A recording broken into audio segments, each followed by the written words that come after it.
Academy में आप सभी का स्वागत है। आप सभी को गुड इवनिंग। जितने भी हमारे चाहने वाले हैं लाइव आ जाएं और बताएं कि हमारी आवाज़ क्लियर जा रही है या नहीं, है ना। आज के सेशन में हम लोग टोटल 10 क्वेश्चन देखेंगे और जैसा कि आप देख रहे हो स्क्रीन पे लिखा हुआ है, एक कदम दूर मत होना मजबूर। यानी कि लबासना की जो सफ़र आपको तय करनी है, उस सफ़र को अगर आपके घर से 100, 200, 500, 1000 किलोमीटर अगर वो दूर है, तो उसका मार्ग कहाँ से निकलेगा? क्या वो मुखर्जी नगर से निकलेगा? क्या बंद कमरे से निकलेगा? क्या आपके दिमाग की उपज से निकलेगा? इन सारे मिथ्यों को समझने की जरूरत होती है। और इसी के साथ मैं कुमार संयम आज के क्लास को आप लोगों को एंजॉय करना है और साथ में मैं भी एंजॉय करूंगा, ताकि एक जो कनेक्शन है टीचर और स्टूडेंट के बीच में उसको हम लोग समझ पाएंगे। देखो, समझना, लाल बहादुर शास्त्री जो नेशनल एडमिनिस्ट्रेशन एकेडमी है उसके बारे में। यहाँ देखो, लबासना वाली ये जो टी शर्ट है ना, अगर इसे बाजार में तुम खोजते हो तो मे भी ना मिले, लेकिन इस कलर का मिल जाएगा और खुद से ये लबासना तुम लिखवा सकते हो। लेकिन जब एकेडमी तुम्हें देगी, ठीक है, लबासना की एकेडमी जब तुम्हें देगी, तो उसका मजा ही कुछ और होगा, है ना। फिर यहाँ देख रहे हो जितने भी ऑफिसर्स हैं वो एक साथ बैठ के फोटो ले रहे हैं, तो इस तरह का जो फीलिंग है ना, आप शादी ब्याह में जाते होंगे, एक बार में सामूहिक फोटो ले लिया जाता है, लेकिन उसका महत्व और इसका महत्व आपके जीवन में अलग अलग होगा। जो विद्यार्थी हैं, जो एक्चुअल में चाहते हैं कि हम यहाँ पे जाएं। चलो अब आज के पहले क्वेश्चन को हम लोग देखते हैं। और बहुत ही बेहतरीन बात एक ये है कि जब 10 क्वेश्चन कंप्लीट हो जाएगा ना, तो तुम्हें ये बताना है कि तुम्हारा कितना करेक्ट हुआ, ठीक है। तो आज का पहला क्वेश्चन तुम्हारे स्क्रीन के ऊपर ये रहा, और जो कि कोरल रीफ से रिलेटेड है। किससे? कोरल रीफ से। अब बहुत सारे बच्चे कहेंगे कि भाई ये कोरल रीफ होता क्या है, ठीक है।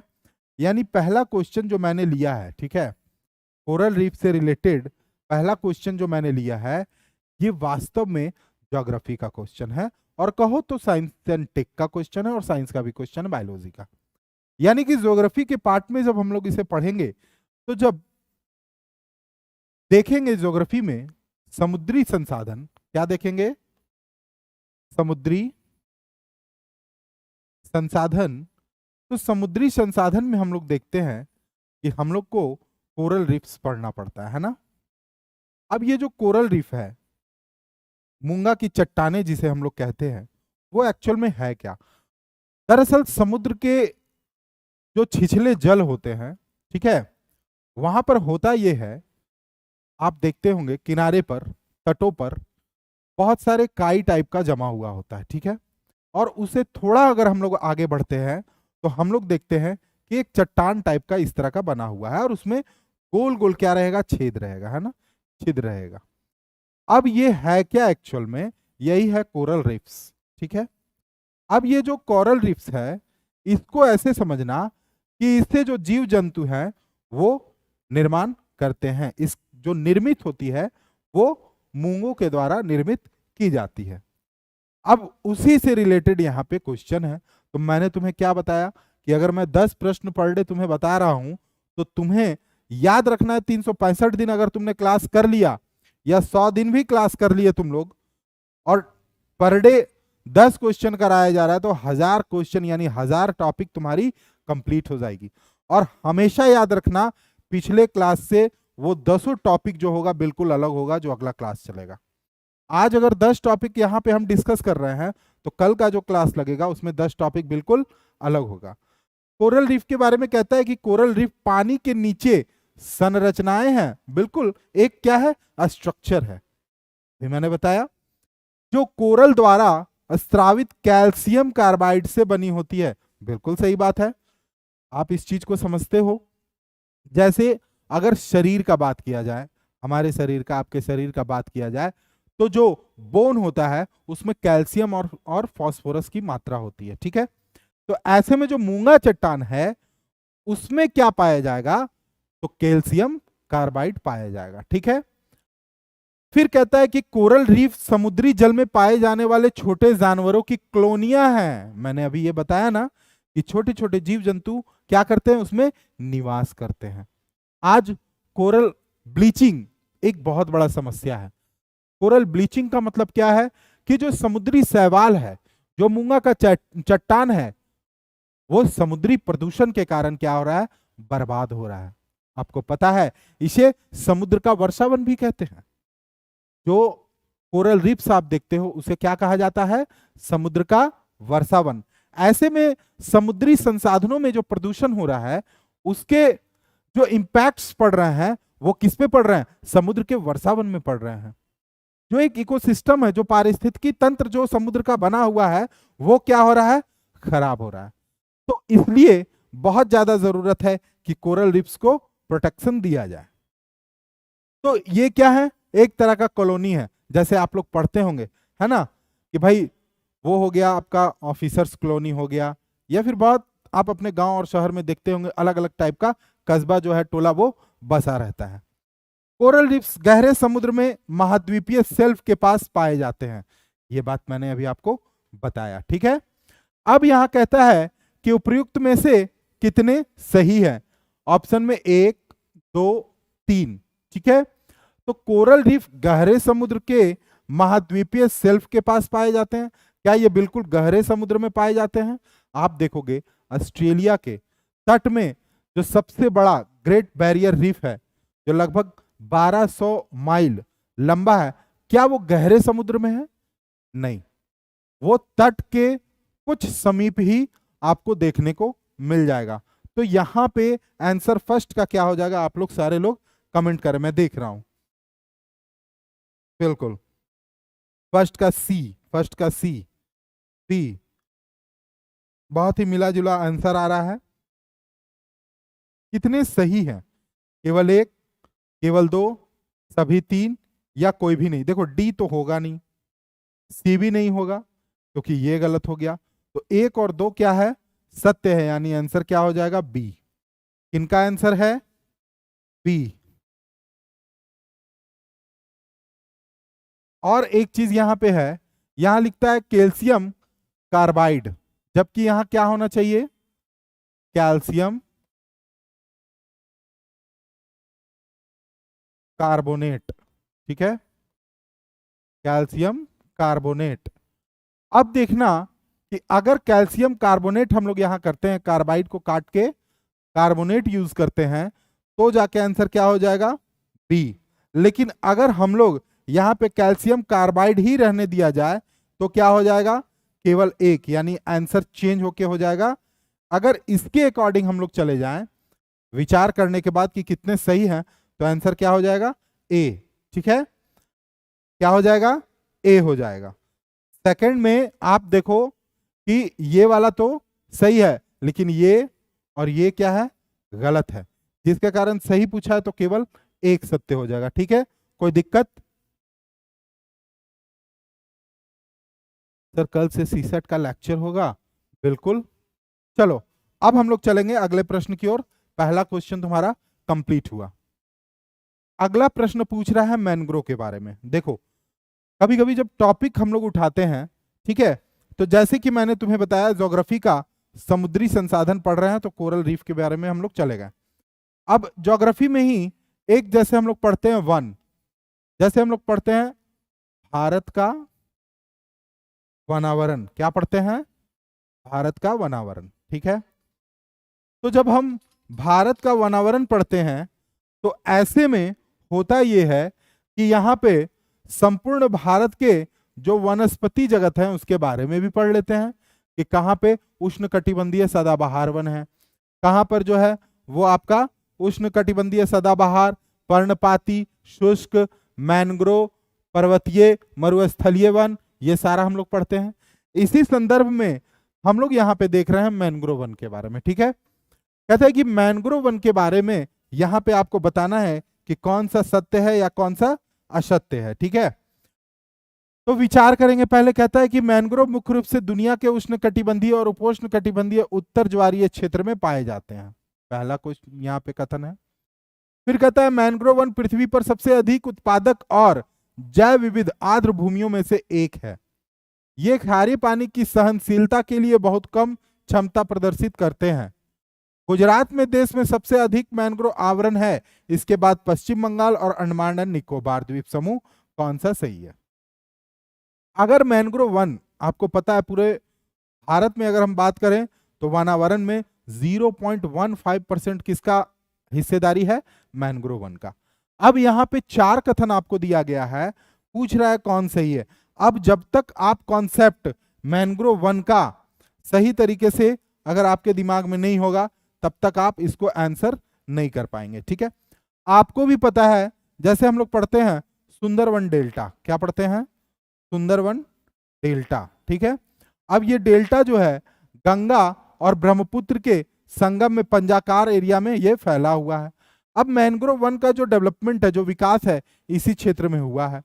अब यहां पे पाया जाता है क्या? सुंदरी वन। ठीक है, कौन सा वन?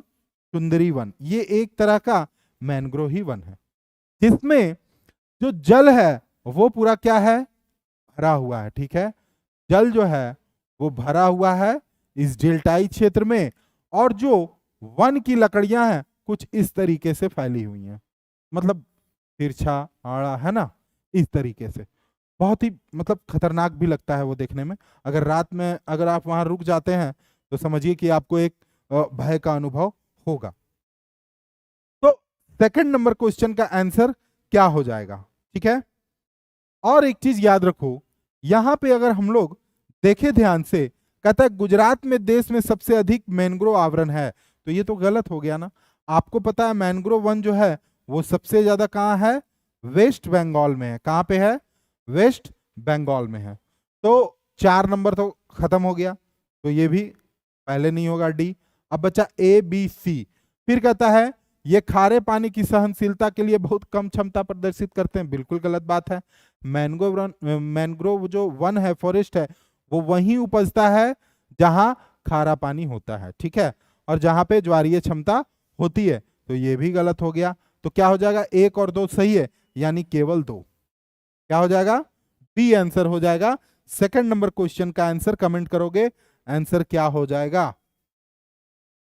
सौरभ कुमार है, दिव्य दृष्टि है, अंकित है, फिर आंचल है, राजू है, रुक्षर है, पुरुषोत्तम है, चलो ओजांकियन, दिव्य दृष्टि है। अब यहां पे हमने तुम्हें बताया 2 टॉपिक। अब जो विद्यार्थी तेज होगा, ठीक है, जो अपने करियर को लेके बहुत ज्यादा सेंसिटिव होगा, संवेदनशील होगा, अब वे जब तेज हैं तो वे क्या करेंगे कि भाई सर ने 2 टॉपिक बताया आज, एक तो बता दिया इन्होंने मैंग्रोव वन के बारे में, और मेरा जो पहला प्रश्न था वो कोरल रीफ से संबंधित था। किससे? कोरल रीफ से संबंधित था। अब ये 2 टॉपिक जब सर बताएं, तो हमें ये 2 टॉपिक को जब हम आज रात में बैठेंगे, दिन में, कल में बैठेंगे पढ़ने के लिए, तो ये तय करेंगे कि हमें इससे संबंधित सारा फैक्ट याद हो जाना चाहिए। ठीक है, बेसिकली जो एमसीक्यू यहां लेने का उद्देश्य है वो यही है। अभी 99 रुपया वाला बैच हम लोगों का चल रहा है।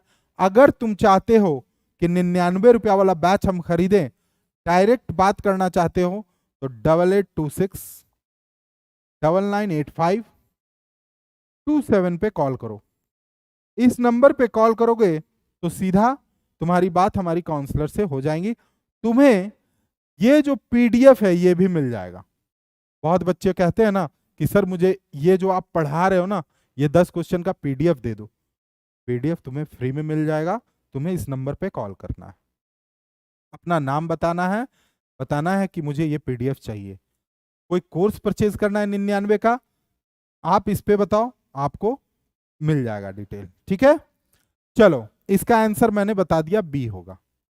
अब केवल एक दिन बचा हुआ है, जो बेसिक यूपीएससी प्रीलिम्स जीएस है, उसमें एडमिशन अब क्लोज हो जाएगा। तो आज आप लोग ये तय कीजिए कि एडमिशन आप लोगों को ले लेना है। आप इस नंबर पे कॉल कर सकते हो, अभी मैंने बताया 8826998527, इस नंबर पे कॉल करना, इस बैच के बारे में पूरी जानकारी दे दी जाएगी। ठीक है, चले अगले प्रश्न की ओर। तीसरा नंबर, क्लास में मजा आ रहा है आप लोगों को? क्लास अच्छा लग रहा है ये बताइए। चलो सर कैसे हैं आप? रेणु सिंह बहुत अच्छे हैं। Anuradha Singh, yes sir. Preeti Brar, sir हम भी सही आंसर देते हैं, हमारा भी नाम लीजिए। बिल्कुल। तुम लोगों का जो कमेंट आता है ना, मैं उसके भाव को समझने का प्रयास करता हूँ, ठीक है। थर्ड नंबर क्वेश्चन तुम्हारे स्क्रीन पे है, लेकिन थोड़ा बात कर लूँ। तुम लोगों का जो कमेंट आता है, कौन गुस्सा वाला है, कौन प्यार वाला है, कौन नॉर्मल है, कौन डेप्थ में है, कौन ट्राई करने के लिए पूछ रहा है, कौन ऐसे ही मजाक उड़ाने के लिए पूछ रहा है, मैं उसके भाव को समझता हूँ। और उसके बाद मन ही मन समझता हूँ कि भाई यहाँ तो बच्चे बहुत प्रतिभावान हैं, इनका आईक्यू लेवल 110 के पार है ना। क्लास कैसा लग रहा है ये हमें बताएं। चलो अब पढ़ेंगे हम लोग third number question, cosmic rays के बारे में। भैया सर आपने अभी मैंग्रोव के बारे में बताया, कोरल रीफ के बारे में बताया, अब आप लेते जा रहे हैं ज्योग्राफी का कॉस्मिक रेज के बारे में। सर हमें नहीं समझ में आता आप ये क्या बता रहे हो, ठीक है। कॉस्मिक रेज होता क्या है? कॉस्मिक रेज होता है कि आपका जो पृथ्वी है, इस अर्थ में कुछ ऐसे रेज होते हैं जो छिटक कर अंतरिक्ष से प्रवेश कर जाते हैं आपके वायुमंडल में।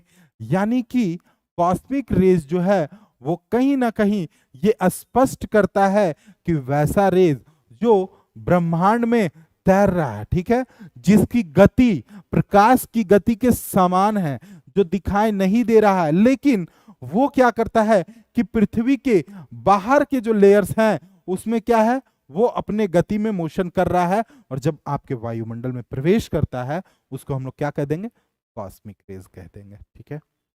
Very simple. अब इससे संबंधित क्वेश्चन पे हम लोग पहुंचते हैं कि इससे संबंधित आज का क्वेश्चन क्या है।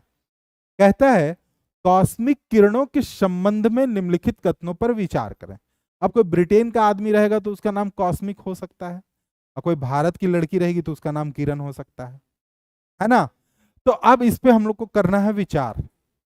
कहता है कि भाई कॉस्मिक रेज जो होता है, कॉस्मिक किरणों की खोज विक्टर हेस ने की थी।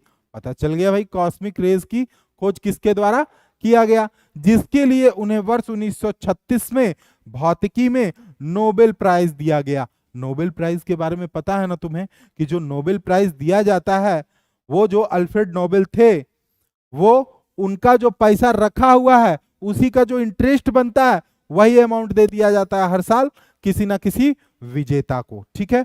तो 1936 में भौतिकी में नोबेल पुरस्कार से सम्मानित किया गया था।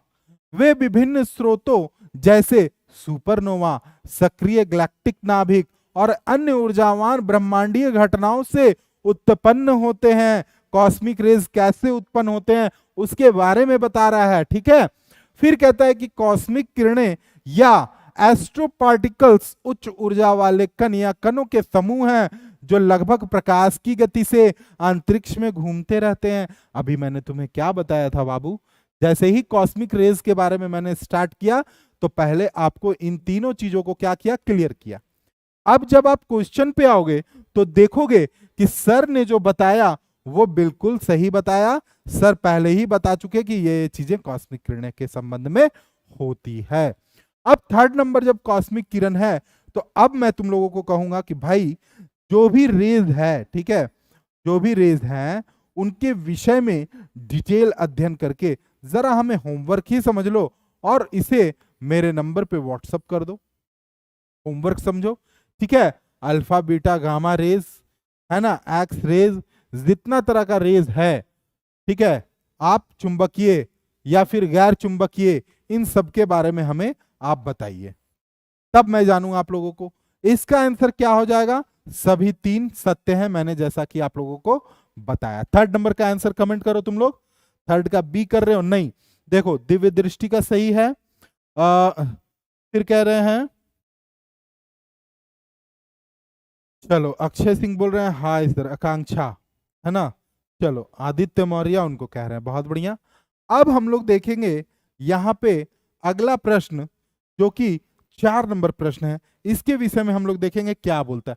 अरे भाई सर आपने अभी बताया मैनग्रोव वन के बारे में, ठीक है, कॉस्मिक रेज के बारे में, फिर कोरल रीफ के बारे में, अब कहां आप पॉलिटी में चले गए सर। यानी कि अब जो अगला टॉपिक है वो पॉलिटी से रिलेटेड है। किससे रिलेटेड है? पॉलिटी से। और पॉलिटी से रिलेटेड होने पर इस टॉपिक का नाम है जनजातीय सलाहकार परिषद। यानी कि अब इसके क्वेश्चन को बनाने में मजा आएगा। यानी कि जो ट्राइबल है, ठीक है, ट्राइबल एडवाइजरी काउंसिल के बारे में ये क्वेश्चन है। अब जो बच्चे जनजातीय जो ये विषय है इससे अगर संबंधित जानकारी रखते होंगे फटाफट आंसर करेंगे। सबसे ज्यादा आदिवासी जनजातीय पॉपुलेशन का है, कमेंट सेक्शन में बताओगे। ठीक है, परसेंटेज में सबसे ज्यादा कहां है? जनसंख्या का बात नहीं कर रहे हैं हम, परसेंटेज में सबसे ज्यादा कहां है और जनसंख्या में सबसे ज्यादा कहां है भारत में, ये हमें बताना। इंडियन जो तुम्हारा जनसंख्या है उसमें तुम्हें मैं पूछ रहा हूं। कहता है कि टीएसी यानी ट्राइबल एडवाइजरी काउंसिल का गठन भारत के संविधान की 5वीं अनुसूची के प्रावधान के तहत राज्य के राज्यपाल द्वारा किया जाता है। फिर कहता है कि टीएसी अनुसूचित जनजाति कल्याण से संबंधित मामलों पर राज्यपाल को सलाह देगी। राज्यपाल अनुसूचित क्षेत्रों के प्रशासन के संबंध में हर साल राष्ट्रपति को एक रिपोर्ट सौंपेंगे। अब कहता है कि कितने सही हैं।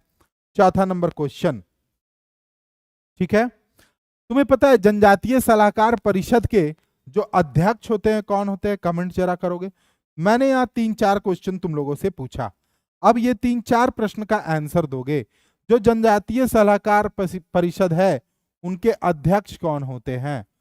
अध्यक्ष कौन होते हैं ये बताओ। सबसे ज्यादा जनजाति जो पॉपुलेशन है वो कहां है ये बताओगे। सॉरी, कहां है ये बताओगे। परसेंटेज में सबसे ज्यादा कहां है ये भी बताओगे। स्टेट वाइज नेम बताओगे। क्या मैं पूछ रहा हूं? स्टेट वाइज नेम पूछ रहा हूं। क्वेश्चन नंबर 4 में है हम लोग और अभी 10 प्रश्न है। चलो यहां पे एक चीज समझना कि ये तीनों सत्य है। ठीक है, जनजातीय जो सलाहकार परिषद है इसका जो गठन है 5वीं अनुसूची के प्रावधान के तहत राज्य के राज्यपाल के द्वारा किया जाता है। अच्छा हमें ये बताओ, आप लोग जितने भी लोग हैं ईमानदारी से एक काम करेंगे, जो भी विद्यार्थी लाइव देख रहे हैं सब अपने अपने स्टेट के राज्यपाल का नाम कमेंट करो। ठीक है, सारे लोग अपने अपने स्टेट के राज्यपाल का नाम कमेंट में लिखोगे। ठीक है, एकदम ईमानदारी पूर्वक, कोई चोरी नहीं करेगा, कोई नहीं भागेगा। ठीक है, चलिए अब यहां पे है जनजातीय सलाहकार परिषद के संदर्भ में क्वेश्चन था। ठीक है, मैंने कहा तीनों सत्य है। ये Yasmin Parveen, good evening sir, I am a student of class 8।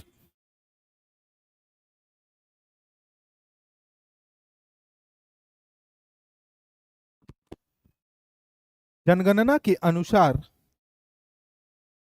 2011 Madhya Pradesh में प्रतिशत 21.1% है। लगभग 24 जनजातियां यहाँ निवास करती है। इनकी उपजातियों को मिलाकर इनकी कुल संख्या 90 हो जाती है, 90 प्रकार के। ठीक है, रघुवर दास यानी उड़ीसा से हैं आप, बहुत बढ़िया। आनंदी बेन पटेल एमपी से हैं, ये यूपी से हैं। चलिए बहुत बढ़िया सारे लोग। मंगू भाई पटेल मध्य प्रदेश, बहुत बढ़िया। आनंदी बेन पटेल उत्तर प्रदेश। कमेंट करो सर, क्या आप और आपका टीम 99 रुपया में ही मैप का क्लास करा सकता है? पॉसिबल हो तो प्लीज बताइएगा। चलो अब हम लोग यहाँ पे जनजातीय सलाहकार परिषद से संबंधित ये प्रश्न को डील किए और इसका आंसर क्या है? 1 2 3 सत्य है। RFR का बैच अगर तुम्हें डिस्काउंट ऑफर में खरीदना है, इसमें 12,000 MCQ तुम लोगों को कराया जा रहा है। मैंने जो नंबर दिया 8826998527 उस पर आप कॉल करोगे, आपको पूरा ये जानकारी दे दिया जाएगा। ठीक है, यहां दिए गए नंबर पे भी आप कॉल कर सकते हैं। हमारा वेबसाइट है www.ozank.com, वहां पे भी आपको जानकारी मिल जाएगी। ठीक है, 5 नंबर क्वेश्चन, करंट अफेयर, साथी पोर्टल। ठीक है, क्या बोला जा रहा है? साथी पोर्टल, साथी पोर्टल। ठीक है, अब भाई पोर्टल यहां लिखा हुआ है पोर्टल और एप्लीकेशन। देखो एप्लीकेशन अलग चीज है, ठीक है। जैसे आरोग्य सेतु पोर्टल नहीं था, एप्लीकेशन था, वैसे ही साथी क्या है? पोर्टल है, एप्लीकेशन नहीं है। कहता है कि इसके संबंध में निम्नलिखित कथनों पर विचार कीजिए। आप लोगों को क्लियर तो दिख रहा है ना? कोई दिक्कत तो नहीं हो रही है? सारे लोग कमेंट किए हैं, बहुत अच्छा लगा। चलो अब हम यहां देखेंगे कि साथी पोर्टल के संबंध में निम्नलिखित कथनों पर विचार करें। यह छात्रों के लिए निःशुल्क शिक्षण और मूल्यांकन मंच प्रदान करने के लिए शिक्षा मंत्रालय की एक पहल है। अच्छा, ईमानदारी से एकदम कमेंट करोगे कि वर्तमान में शिक्षा मंत्री कौन है? ठीक है, शिक्षा मंत्री कौन है? और स्वतंत्र प्रभार में शिक्षा राज्य मंत्री कौन है? ये अगर तुम लोग कमेंट कर लिए तो मैं समझूंगा कि तुम लोगों को वर्तमान के पॉलिटिक्स में बैठे पदों पर जितने भी मंत्रीगण हैं उनके बारे में एक अच्छा आइडिया है। कमेंट करना, ठीक है। कहते हैं कि इससे छात्रों को प्रतियोगी परीक्षाओं के लिए निःशुल्क प्रशिक्षण और कोचिंग प्राप्त कराने में मदद मिलेगी। इस मंच का उद्देश्य समाज में उन छात्रों के लिए अंतर को पाटना है जो महंगी प्रवेश परीक्षा, मार्गदर्शन और कोचिंग का खर्च वहन करने में सक्षम नहीं है। इसमें छात्रों के लिए अंग्रेजी, हिंदी और भारत की अन्य क्षेत्रीय भाषाओं में तैयारी सामग्री होगी ताकि छात्र जेईई और नीट जैसी परीक्षाओं की तैयारी कर सकें। तो बेसिकली ये किसके लिए है भाई? कि जो समाज के जो आर्थिक रूप से सशक्त लोग नहीं हैं उनके लिए एक तरह का ये क्या है? सहायक प्रोग्राम है। ठीक है, साथी पोर्टल जो आप देख रहे हो, यहाँ पे बहुत सारे जो मटेरियल्स हैं स्टडी से रिलेटेड वो क्या है? उपलब्ध रहेंगे। अब इससे रिलेटेड यहाँ पे क्वेश्चन जो साथी पोर्टल है उसमें आपको बताना है कि कौन सा सत्य है। अब मैं देखूंगा धर्मेंद्र प्रधान, कृष्णकांत पटेल, दुर्गा कुमारी सिंह यूपी से, दुर्गा सिंह यूपी से, चलो ठीक है, धर्मेंद्र प्रधान। देखो मैंने यहाँ 2 क्वेश्चन तुम लोगों से पूछा है। एक पूछा है कि स्वतंत्र प्रभार में शिक्षा राज्य मंत्री कौन है और एक शिक्षा मंत्री कौन है। ठीक है, तो स्वतंत्र प्रभार में अगर आपने अन्नपूर्णा देवी का नाम सुना होगा तो आप इसको समझ पाएंगे। ठीक है, अन्नपूर्णा देवी जो कि झारखंड के कोडरमा लोकसभा क्षेत्र से चुन के आते हैं। और जो आपके धर्मेंद्र प्रधान हैं वो कहां से चुन के आते हैं जरा कमेंट सेक्शन में बताइएगा। उनका जो संसदीय क्षेत्र है वो कौन सा है? आंसर इसका क्या हो जाएगा? डी हो जाएगा। 5 नंबर का आंसर क्या हो जाएगा? डी हो जाएगा। अच्छा एक काम करोगे क्या, जितना भी क्वेश्चन देते हैं मान लो तुम तक अगर पीडीएफ नहीं पहुंच पा रहा है तो तुम क्या करोगे? इसका स्क्रीनशॉट ले लोगे। ठीक है, चलो अब हम लोग चलेंगे अगले प्रश्न की ओर आगे बढ़ेंगे। अगला प्रश्न क्या कहता है? ठीक है, साथी पोर्टल के बाद हम लोग देखेंगे अब, चलिए साथी पोर्टल के बाद देखेंगे नासा का जो साइकी मिशन है उसके विषय में। क्या हम लोग देखेंगे? Psyche mission, NASA. 6 number question. चलिए नासा के विषय में यहाँ पे जो इनका साइकी मिशन है उसके विषय में पूछ रहा है। अच्छा हमें ये बताओ, जो नासा यहाँ लिखा हुआ है NASA, इसका फुल फॉर्म क्या होगा भाई? इसका फुल फॉर्म क्या होगा? एकदम ईमानदारी से कमेंट करोगे कि जो यहाँ पे साइंस एंड टेक्नोलॉजी का क्वेश्चन हमने उठाया है उसमें पहला ही क्वेश्चन नासा का साइकी मिशन से रिलेटेड है। तो नासा का जो फुल फॉर्म है वो तुम लोगों को कमेंट सेक्शन में बताना है। देखो कमेंट करोगे याद ज्यादा समय तक रहेगा, जो विद्यार्थी कमेंट सेक्शन देख रहे हैं उनको भी फायदा हो जाएगा। ठीक है, तो साइंस एंड टेक में आपसे मैंने पूछा नासा का फुल फॉर्म। चलिए आगे बढ़ते हैं। कहता है कि भाई जो साइकी मिशन का प्राथमिक लक्ष्य है कि आयरन कोर का पता लगाना, जो ग्रह निर्माण का एक पूर्व ज्ञात पहलू है। बिल्कुल सही बात है। जब ग्रहों का निर्माण हो रहा था तो ऐसा माना जाता है, जैसे पृथ्वी में ही हम लोग देखते हैं, जैसे हम लोग जब पृथ्वी के बारे में पढ़ते हैं तो आपको पता होगा कि 3 जो लेयर्स है उसके विषय में हम लोग पढ़ते हैं, ठीक है। सियाल, टीमा, नीफे, ठीक है। क्या मैंने बताया? सियाल, टीमा, नीफे। अब ये भाई था क्या? क्या ये नाम है किसी का, या फिर क्या हम लोग बोलते थे क्रस्ट, मेंटल, कोर? क्या बोलते थे? Crust, mental, core. तो ये जो कोर है, ठीक है, जितने भी ग्रह बने उसके कोर में निकेल या फेरियम की ही प्रधानता क्यों है, यानी कि लौह पदार्थ ही क्यों पाए जाते हैं? तो उसी के लिए साइकी मिशन के बारे में यहाँ पे जो क्वेश्चन है वो आप देख रहे हो, ठीक है। ये कब लॉन्च किया गया ये सारा कुछ हम बताएंगे। कमेंट किए national aeronautics and space, delete कर दिए Mahima Vyas, national aeronautics and space administration Jahana Kumar Thakur, ठीक है, जहान कुमार ठाकुर। बहुत बढ़िया, ये तो पता है sir. Aditya Maurya Indian space research organisation ISRO का है। चलो बहुत बढ़िया। देखो पता है, मैं क्या तुम्हें बता रहा हूं, कुछ चीजें तुम्हें बहुत बेसिक से पता है, ठीक है, लेकिन कभी कभी अगर वो चीजें रिपीट हो जा रही है ना, कोई बुराई नहीं है, आपको नॉलेज गेन कर लेना है, ठीक है। फिर कहता है यह अंतरिक्ष यान अगस्त 2040 में साइकी तक पहुंचेगा। फिर कहता है इसका उद्देश्य पृथ्वी और अन्य चट्टानी ग्रहों के निर्माण का पता लगाना है। साइकी मिशन मंगल और बृहस्पति के बीच कक्षा में स्थित एक विशिष्ट धातु क्षुद्र ग्रह का पता लगाने के लिए एक महत्वाकांक्षी उद्यम प्रतिनिधित्व करता है, यानी कि एक व्यापार को ध्यान में रखते हुए इस मिशन को भेजा गया है। 1 2 3 4 4 कथन अपना अलग अलग दिया हुआ है, इसमें आपको देखना है कि कितने सत्य हैं। केवल एक, 1 3 4, 1 2, उपरोक्त सभी। 6 नंबर का आंसर क्या हो जाएगा जरा कमेंट करना। बच्चों का आंसर डी आ रहा है, बी आ रहा है। चलो जिनका भी आंसर बी है ना बिल्कुल सही है। ये 4 सही है, 3 सही है, 1 सही है। यह अंतरिक्ष यान अगस्त 2040 नहीं, ये गलत है, ठीक है। जो यहां पे डेट दिया है वो होना चाहिए 13 अक्टूबर 2023। साइकी मिशन की लॉन्चिंग डेट कब है? 13 अगस्त 2023। और ये पहुंचेगा कब तक? तो अगस्त 2029 तक। क्या? अगस्त 2029 तक। इस मिशन के बारे में आप लोग डिटेल में सर्च कीजिएगा, ठीक है।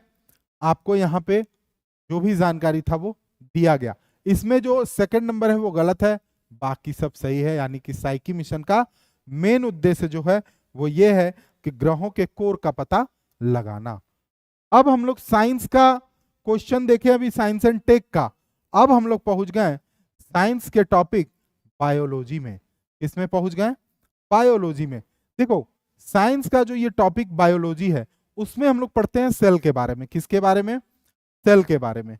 अगर देखें इसे कि भाई कोशिका के बारे में हमें पढ़ना है, तो कोशिका को तो सबसे पहले 2 भाग में बांट दिए कि भाई एक तो हो गया जंतु कोशिका, है ना, और एक दूसरा हम लोग क्या देखेंगे कि हो गया प्लांट सेल, है ना। यानी कि जो आप प्लांट में जो पत्ते देखते हो, ठीक है, उसके कोशिका के बारे में बात किया जाएगा। एक होता है एक कोशिकीय, एक होता है बहुकोशिकीय, इस तरीके से भी बांटा जाता है।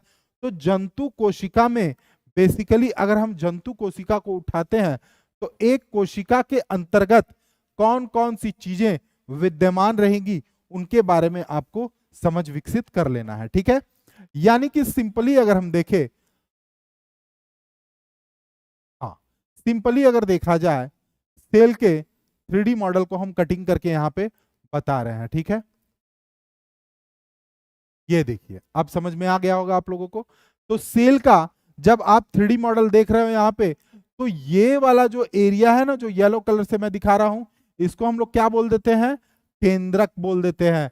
इसी में डीएनए मौजूद होता है, हालांकि माइटोकॉन्ड्रिया में भी होता है, ठीक है। माइटोकॉन्ड्रिया इस तरह का, ये जो आप देख रहे हो एंडोप्लाज्मिक रेक्टिकुलम, एसईआर एक होता है, एक आरईआर होता है। एसईआर मतलब क्या हो गया? सॉफ्ट, और आरईआर मतलब क्या हो गया? रफ, ठीक है। ये केंद्रक हो गया। अब इस केंद्रक में जो बीच का एरिया है ना उसको केंद्रिका कहते हैं। इसी में लाइसोसोम होगा आत्महत्या की थैली, इसी में एमआरएनए होगा, टीआरएनए होगा। बहुत डिटेल में इसको समझने की जरूरत, कोशिका का तो अलग से क्लास होता है। बेसिकली यहाँ पे जो आपसे क्वेश्चन पूछा गया है कि लाइसोसोम बनने के लिए निम्नलिखित में कौन सा उत्तरदायी है, यानी कि which of the following is responsible for the formation of lysosomes. It is mitochondria, Golgi उपकरण, अंतःद्रवी जालिका, या इनमें से कोई नहीं। तो लाइसोसोम किससे बनेगा? तो सिंपल आंसर हो जाएगा गोल्जी बॉडी, जो यहां आपका दिखा हुआ है, ठीक है। गोल्जी उपकरण, इसी से बनेगा आपको लाइसोसोम, ठीक है। माइटोकॉन्ड्रिया को क्या हम लोग बोलते हैं? Power house. क्या बोलेंगे? Power house. वेरी सिंपल, ठीक है। गोल्जी उपकरण लाइसोसोम के बनने में सहायक, इसको हम लोग क्या बोल देंगे? क्या बोलेंगे? आत्मघाती थैली या आत्महत्या की थैली। देखो बेसिकली होता क्या है, इसे आत्महत्या की थैली, आत्मघाती थैली क्यों कहते हैं? हमारे बॉडी में जब कोई डेड सेल बचा रहता है ना, तो उस डेड सेल को मारने के लिए ये जो लाइसोसोम क्या है उसके निकट जाते हैं और फट जाते हैं, ताकि वो डेड सेल का क्या कर सके?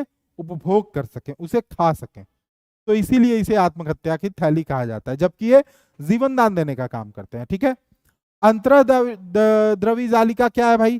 तो जो वाटर है सेल में, जो वाटर है, ठीक है, वो जब केंद्रिका तक पहुंचती है, केंद्रक के पास पहुंचती है, तो उसे एक बॉडी से पास होना पड़ता है जो बहुत ही ट्रांसपेरेंट होती है, जो अपारगम्य होती है, यानी कि जा तो सकता है लेकिन बाहर नहीं निकल सकता है, ठीक है।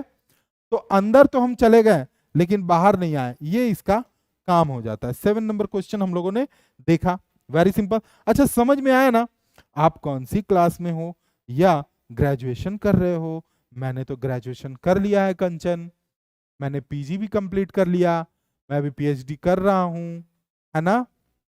चलो, गुरुकुल में न्यू बैच हम लोग बनाने जा रहे हैं दिसंबर में।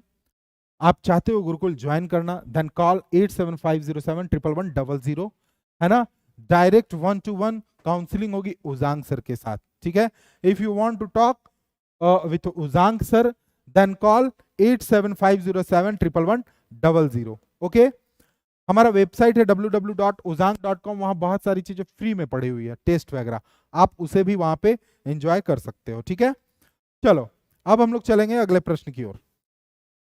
8वां नंबर प्रश्न, वेरी सिंपल, धन शोधन निवारण अधिनियम। Sir it is very tough Hindi language.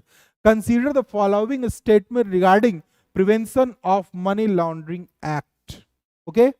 यानी कि आपको धन शोधन अधिनियम के संदर्भ में यहां जो कथन दो दिए गए हैं, इसमें देखना है कि विच इज करेक्ट और नॉट, कौन सा इसमें सत्य है और कौन सा असत्य है।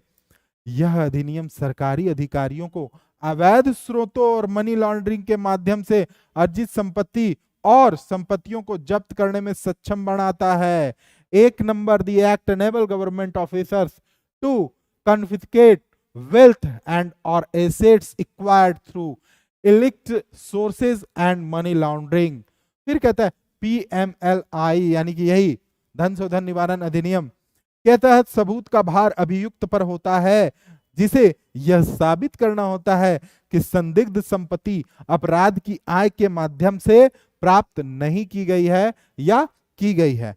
यहां जो आपका दिया गया 8वां नंबर, भाई तुम आईएएस बन जाओगे, आईपीएस बन जाओगे, गलत तरीके से पैसा कमाओगे, ठीक है। झारखंड में जैसे एक हमारी नाम क्या था, क्या सिंघल, हाँ क्या सिंघल ही थी, ईडी ने छापा मारा, पल्स हॉस्पिटल उन्हीं का है, बहुत अवैध संपत्ति था, है ना। 200-300 करोड़ रुपए उनके घर में पाया गया, है ना, और उसी पैसा से ईडी लिख दिया गया, बहुत न्यूज में था, ठीक है।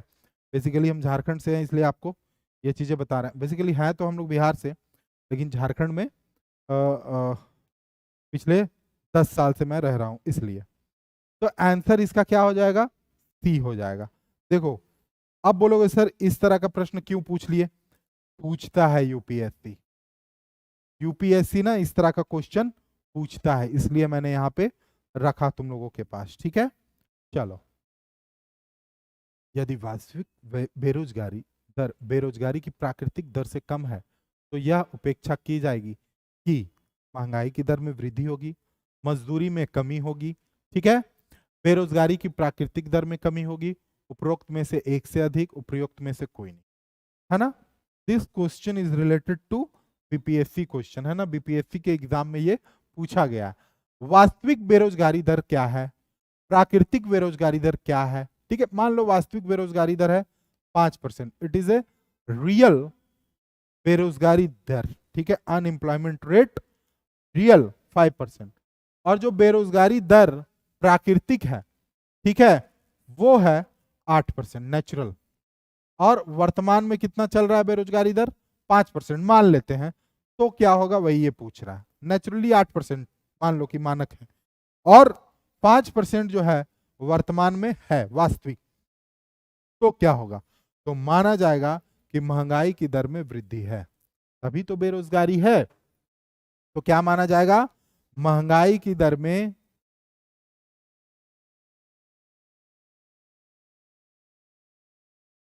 वृद्धि है। अब बहुत सारे बच्चे इस क्वेश्चन को नहीं समझ पाए होंगे, ठीक है, मैं जान रहा हूं, महंगाई की दर में वृद्धि। ठीक है, अब चलेंगे हम लोग इसके ऑपरेशन करते हैं कि भाई ऐसा क्यों। अच्छा, हमें यह बताइए कि एक नॉमिनल ये माना गया कि जो प्राकृतिक दर से बेरोजगारी जो है और वास्तविक बेरोजगारी जो है वो उससे कम है। अब मान लो 8% एक नेचुरली जो रेशियो है और 5% अभी रियल में है। ठीक है, तो अब इसका जो 3% का गैप है वो इस चीज को दर्शा रहा है कि भाई यहाँ पे महंगाई का दर जो है बहुत हाई है, जिसके कारण जो बेरोजगारी दर है वो बहुत ज्यादा क्या है, बढ़ा हुआ है। ठीक है, बहुत सारे बच्चे यहाँ सी बोल रहे हैं, कॉन्सेप्ट को नहीं समझ पा रहे हैं। अर्थशास्त्री विभिन्न देशों या राज्यों के विकास की स्थिति तय करने के लिए निम्नलिखित में से कौन सी महत्वपूर्ण विशेषताओं पर विचार करते हैं। ठीक है, जितने भी इकोनॉमिक्स होते हैं, ठीक है, वो कौन से विषय पे अत्यधिक फोकस करते हैं ये जानने के लिए कि कोई भी देश की स्थिति क्या है, what is the situation of a country और ए स्टेट। तो जो इकोनॉमिस्ट हैं वो किस चीज पे फोकस करते हैं, उनकी सकल राष्ट्रीय आय पे, शिशु मृत्यु दर पे, साक्षरता दर पे, उपयुक्त में से एक से अधिक, उपयुक्त में से कोई नहीं। क्या हो जाएगा आंसर, कमेंट करोगे सारे लोग। यार एनर्जी बहुत कम है तुम लोगों में।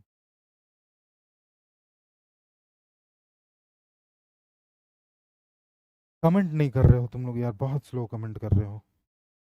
क्या हो जाएगा, 10 नंबर, 10 नंबर का क्या हो जाएगा। देखो जो 10 नंबर का है ना, देखो हम लोग क्या करते हैं, मानते हैं कि भाई जिस देश की जीडीपी जितनी बड़ी होगी वह देश उतना क्या है, डेवलप्ड है। गलत बात, जीडीपी से पता नहीं चलेगा। जब देशों और देशों के बीच में ये चीजें तय करनी है तो जीडीपी से ये चीजें पता नहीं चलेगी। किससे पता चलेगा, जीएनपी से पता चलेगा, एनएनपी से पता चलेगा, या फिर एनडीपी से पता चलेगा। तो एकदम सिंपल याद रखना, जीएनपी से ये चीजें पता चलेगी। ठीक है, जीडीपी से पता नहीं चलेगी। ग्रॉस नेशनल प्रोडक्ट के विषय में यहाँ पे आपसे जानकारी लिया जा रहा है। ठीक है, अगर यहाँ पे उसकी सकल राष्ट्रीय आय जो लिखा हुआ है ना, जीएनआई, ठीक है, यही आपका आंसर होना चाहिए। अब यहाँ पे आप देखोगे उपयुक्त में से कोई नहीं, उपरोक्त में से एक से अधिक, साक्षरता दर, शिशु मृत्यु दर नहीं। उसकी स्थिति को तय करने के लिए हम उनकी सकल राष्ट्रीय आय को देख लेंगे। ठीक है, तो अब हमें बताएं आज का सेशन आप लोगों को कैसा लगा, टुडेज सेशन आपको कैसा लगा ये कमेंट सेक्शन में बताएं। कुछ होमवर्क अगर आप लोग बोलेंगे तो होमवर्क मैं दूंगा, अगर आप लोग करके हमें व्हाट्सअप करेंगे